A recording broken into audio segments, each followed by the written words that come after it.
The story begins late at night in a very strange, snowy white room. At the very heart of this room is a big, glowing digital clock showing exactly 11:59 p.m. The light from the clock is so bright it seems to chase away every single shadow. Everything shimmers under its glow, and the room feels squeaky clean, like no one ever lived here before.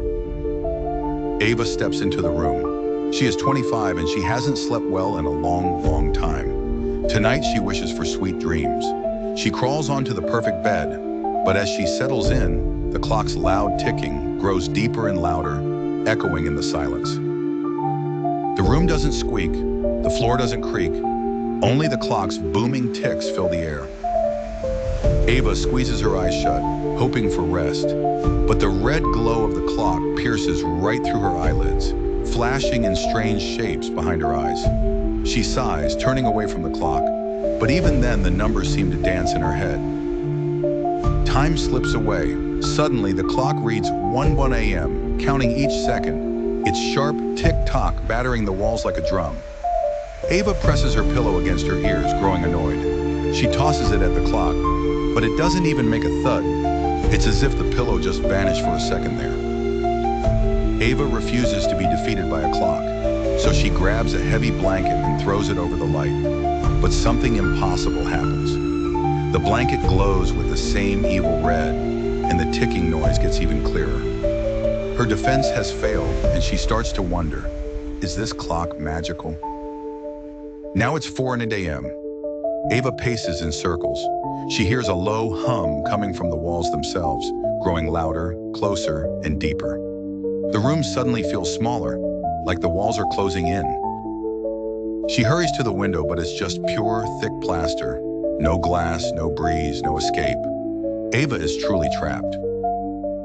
As dawn approaches, the ticking in the room shifts. It now beats like a throbbing heart, mirroring the frantic pounding in Ava's chest. She feels the room is sinking with her own fear, making her pulse quicker and stronger.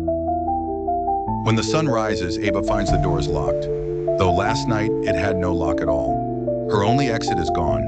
She scratches and picks at the walls, but her nails leave barely a scratch. The walls are smooth and unbreakable. When Ava glances at the clock's glass in a quick flicker, she sees a pale face staring back from behind her, a ghost or a memory, all gone before she blinks. The walls begin to radiate strange heat, like they have a terrible fever, and Ava's head begins to spin as she stares at the still, ticking clock. Another night falls. Ava has not slept, and her eyes are tired and red.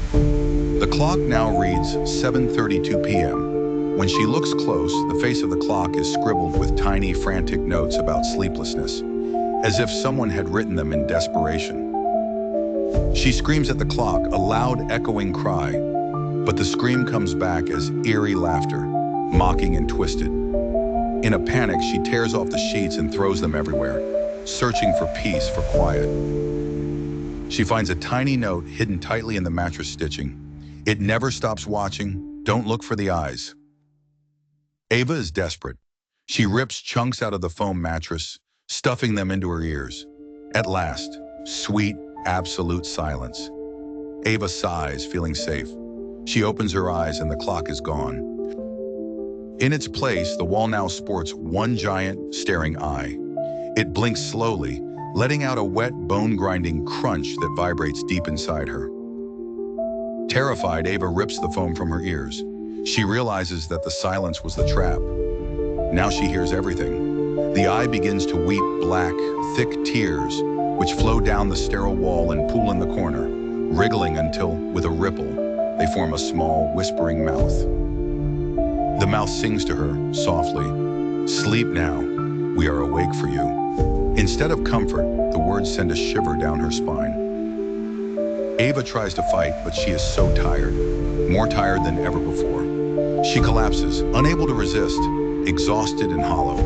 The eye gently closes. The black liquid slips away into the cracks. The room is cold, silent, and dark. Ava stretches her hand, softly touching the spot where the clock once shone. It's almost like she belongs here now. The camera pulls back. The room is pitch black, soundless. Everything has vanished.